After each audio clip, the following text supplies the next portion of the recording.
आपका हमारे चैनल धार्मिक ज्ञान में स्वागत है। हमारे नए वीडियो देखने के लिए सब्सक्राइब बटन और बेल आइकॉन पर क्लिक करें। हमने आपको अपने पहले वाले वीडियो में बताया कि जब उदल 12 वर्ष के थे तो उनको पता चला कि माणों के राजा जंबे और उसके पुत्र करिया ने उनके पिता और चाचा को सोते समय बंदी बनाया और माणों ले जाकर उनकी हत्या कर दी। फिर कैसे ये बनाफर माणों पर आक्रमण करने की तैयारी करते हैं, इस वीडियो में हम आपको बताएंगे कि कैसे इन बनाफरों ने माणों पर जीत हासिल की। यहाँ दी गई जानकारी इंटरनेट पर उपलब्ध कंटेंट, आला पर लिखे ग्रंथों तथा ऐतिहासिक बुकों पर आधारित है। इसमें मैंने अपनी तरफ से किसी भी कंटेंट का समावेश नहीं किया है। अब हम अपने वीडियो के विषय पर आते हैं। सभी बनाफर, जिसमें आल्हा, ऊदल, मलखान, धांधु, ढेवा, सुलखान तथा चंदेल राजा परमाल के पुत्र ब्रह्मा, राजा परमाल के बनारस के जागीरदार ताला सैयद सेना तैयार कर युद्ध को तैयार होते हैं। युद्ध पर जाने से पहले ये सभी अपने गुरु अमर गुरु के पास जाते हैं और विजय का आशीर्वाद लेते हैं। फिर माणोगढ़ की ओर कूच करते हैं। आला ऊदल की मां देवे भी अपनी सेना के साथ ही जाती है। चलते चलते ये सभी नर्मदा नदी के किनारे पहुंचते हैं। नर्मदा नदी के दूसरी ओर माणों का राज्य था। नदी के किनारे बैठकर ये सभी युद्ध की रणनीति पर विचार कर रहे थे। तब आला ऊदल के चचेरे भाई ढेवा कहते हैं, आला, मलखान तथा चाचा ताला सैयद, ऊदल और मैं योगी बनकर माणों की जासूसी को चलते हैं और देखकर आते हैं कि माणों के किले की सुरक्षा व्यवस्था कैसी है, कितनी सेना है और जंबे के युद्ध की तैयारी कैसी है। फिर सभी बनाफर योगी बनकर अपनी मां देवी से आशीर्वाद लेकर नर्मदा नदी के तट पर आ जाते हैं। नदी पार करते हैं, लेकिन उनको नदी का घाट पता नहीं होता। नदी के पास उनको जंबे का धोबी दिखाई पड़ता है। फिर वो सभी उस धोबी से घाट पूछते हैं नदी पार करने। इस पर धोबी कहता है कि राजा जंबे मुझे मार देगा यदि मैंने घाट बताया तो। फिर उधर पूछते हैं कि राजा घाट क्यों नहीं बताने दे रहा। तब धोबी कहता है कि राजा जंबे की महोबे के राजा परमाल से दुश्मनी है। जंबे ने राजा परमाल के सेनापति दशराज तथा बच्छराज की हत्या कर दी थी। अब उनके लड़के बड़े हो गए हैं और वे माणों पर हमला कर सकते हैं, इसलिए घाट का पता नहीं बताने देते। फिर ढेवा कहते हैं कि ठीक है, हम किसी दूसरी जगह चले जाते हैं। हमने उस पर यज्ञ किया है, हमारी इस भूमि में बहुत सारा धन है, तुम उसे ले जाओ, तुम्हें किसी राजा की नौकरी नहीं करनी पड़ेगी। तो धोबी नदी पार करने लगता है। इधर ढेवा राख में सिक्कों को दबा देते हैं। धोबी नदी पार करके आता है और पूछता है, कहाँ है धन। तब ढेवा यज्ञ कुंड की ओर इशारा कर देते हैं। फिर धोबी राख में से गड़ा धन निकालने लगता है।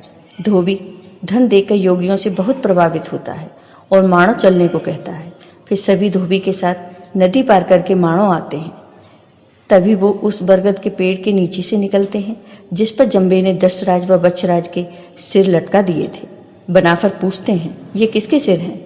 तब धोबी बताता है कि ये महोबे के दशराज व बच्छराज के सिर हैं। इतना सुनते ही सभी बनाफरों का मन दुख और क्रोध से भर जाता है। जब धोबी कुछ आगे बढ़ता है तब ये बनाफर उन खोपड़ियों के सामने कसम खाते हैं कि हमारे पिता, जिसका राजा जंबे ने ये हाल किया है, उसका हम वही हाल करेंगे, उसका वंश खत्म कर देंगे, उसके किले को तोड़कर तालाब बनवा देंगे। फिर धोबी इन सबको लेकर राजा जंबे के दरबार पहुंचता है। राजा जंबे ऊदल के हाथों में सोने का कड़ा देखकर कहता है कि तुम योगी हो, तुम्हारे पास सोने का कड़ा कहाँ से आया।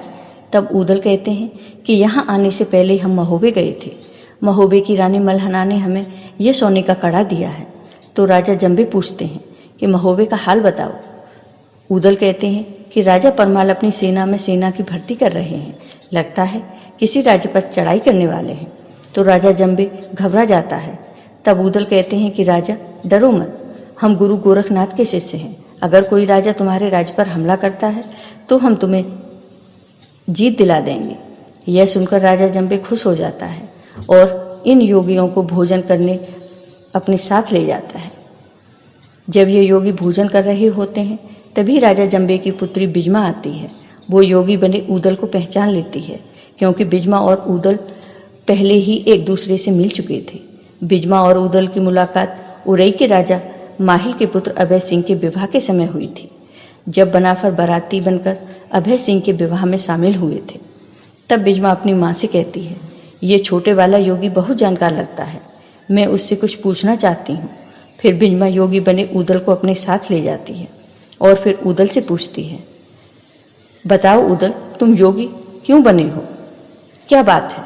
तो उदल कहते हैं, मैं उदल नहीं हूँ। बिजमा कहती है, अगर तुम उदल नहीं हो तो ये माथे पर निशान कैसा जो मेरे कंगन से अभय की शादी में बना है? लेकिन उदल फिर भी खुद को उदल मानने से इनकार कर देते हैं। तो बिजमा बताती है कि उदल, जब से हमारी मुलाकात हुई है तब से मैं तुम्हें अपना पति मान चुकी हूँ, तुमसे ही विवाह करूंगी। अगर तुमसे विवाह नहीं हुआ तो मैं मर जाऊंगी। तब उदल को भरोसा हो जाता है कि बिजमा सच बोल रही है। तब उदल बताते हैं, मैं उदल ही हूँ। बिजमा पूछती है, तुम योगी बनकर क्यों आए हो? उदल बताते हैं कि हम तुम्हारे भाई व पिता से अपने पिता की मौत का बदला लेने आए हैं। उदल कहते हैं, अगर युद्ध में हमारी जीत हुई तो मैं तुमसे विवाह कर लूंगा।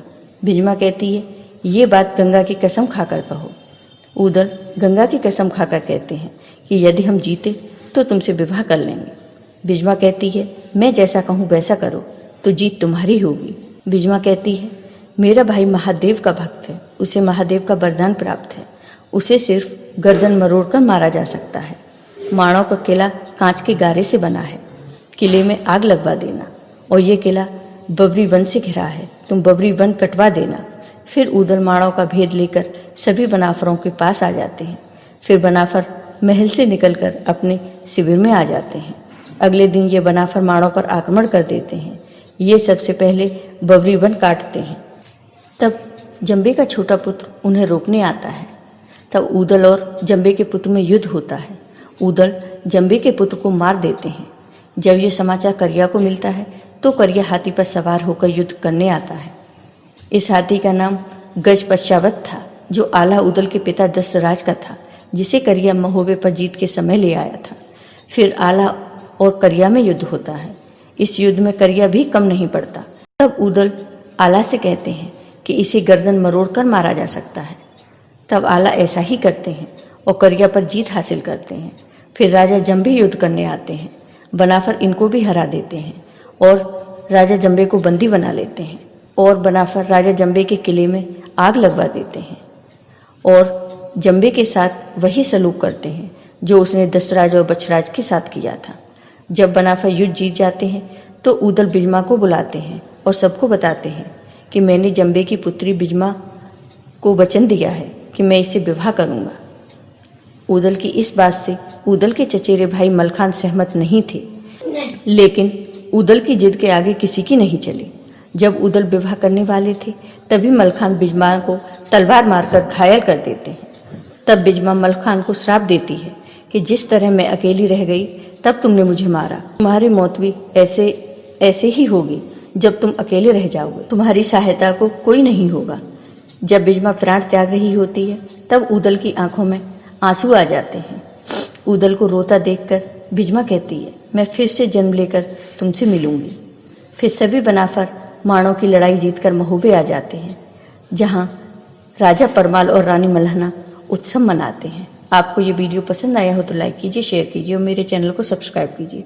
साथ ही बेल आइकन पर क्लिक जरूर कीजिए, जिससे हमारे वीडियो के नोटिफिकेशन आपको मिलते रहें। धन्यवाद।